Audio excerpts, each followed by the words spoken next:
another modular build. Itong kitchen na to, ginamitan to ng AI ng may-ari. So, nagpatulong siya sa AI para ma-layout tsaka yung design nitong kitchen na gusto niya. So, medyo hindi na kami masyadong nahirapan sa design kasi may sinunda na. So, ito siya. So, combination siya ng light beige, tapos wood grain. Yan. Tapos ang countertop nito ay sintered stone. Yan. And of course, medyo hindi naman sa pinagyayabang namin, pero puro bloom lang naman ang mga mechanism nito. So, ayan o. Ayan o. Bloom, di ba? O, pwede na ba buksan to? Ayan o. So, ito isang type ng drawer ng bloom. Ayan o. Pagka tinulak mo lang yan. Ayan o. Di ba? Ayan o.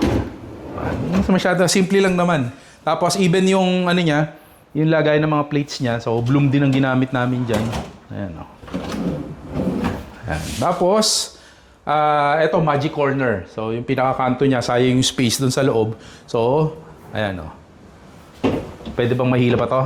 Ayan o. So, pwede maglagay dito, tsaka dun sa loob ng mga gamit. Ayan ang magic corner. Tapos, syempre may oven yan. Tapos, etong under sink, meron din yung drawer mechanism ng bloom. Ayan o. Oh, ayan o. So, 2-layer yan.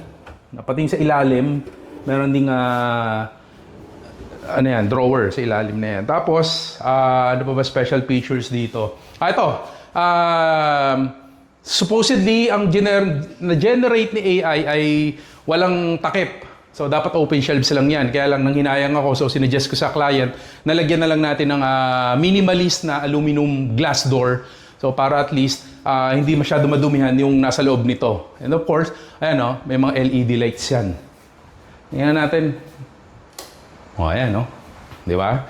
So, may ilaw tayo dito sa taas, tapos even dito sa ilalim. Ayan o, para yung workstation mo, pag gagawa ka rito, meron kang ilaw. Ayan, di ba? So, yan ang ating kitchen by Property One. Di ba?